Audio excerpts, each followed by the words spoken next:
So it's no secret that Mario Kart Wii has a pretty incredible selection of brand new additions to the Mario Kart series in terms of tracks. The game introduced the bouncing mushroom mechanic with Mushroom Gorge, Toad's Factory showed us how item boxes get made, Maple Treeway takes us to an incredible lush and aesthetic autumn stage. There are others too like Koopa Cape, Grumble Volcano, and Coconut Mall that I didn't even mention right there, but the point is that all those tracks get a lot of attention online for their incredible track design. Now the point of this video is not to say that any of those are unwarranted, they are all incredible tracks, but there is one to me that has always been kind of a hidden gem in this game.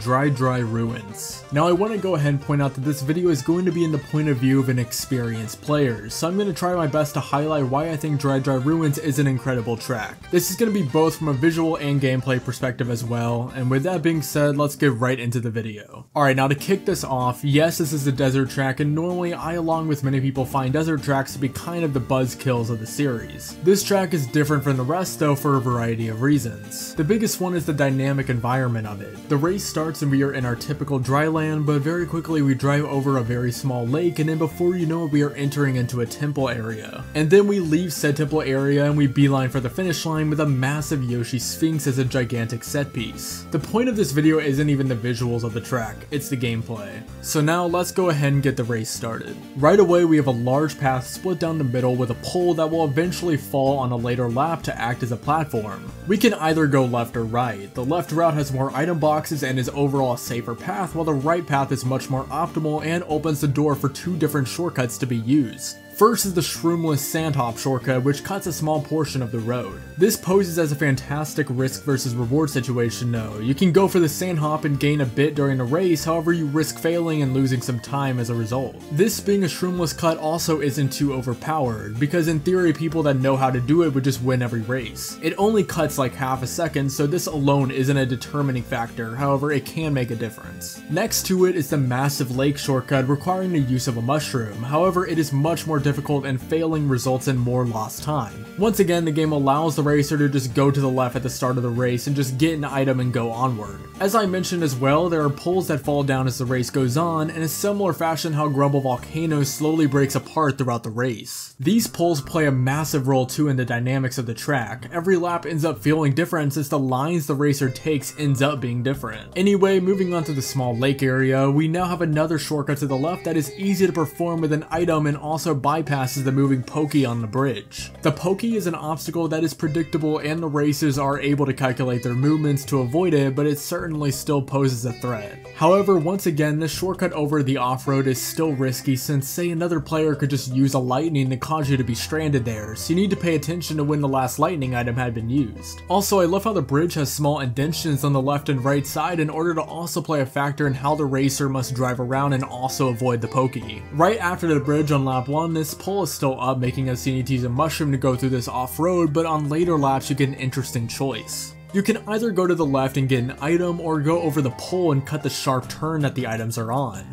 Once again, just brilliant track design. The road going into the temple is a fairly long straightaway, however this is alleviated by a few things. First are the 3 poles on the ground that the racer can interact with, whether that be low tricking or whatever. Once you actually get into the temple, you avoid bats from both sides, which once again the racer needs to use their brain in order to consider how to approach this. And like I said before, this isn't a frustrating type of obstacle either, where it feels like there's nothing you can do to avoid it. It really is in the power of the racer. And now we get into what in my opinion is the single greatest part of this track. Going into the half pipe area, you have a few options on how you approach this section. If you have a mushroom, you can easily just skip the sand and make this not an issue, but if you don't, then you have to decide what to do. The most optimal thing to do is to use the wall glitch, where you trick and hug the wall in order to cut this entire turn. Now this definitely was not an intended thing, but since it's an actual factor in real races, I say it's fair to mention in this video. When going for the glitch, you once again risk not getting it and just shooting yourself at an awkward angle on the other side of the half pipe.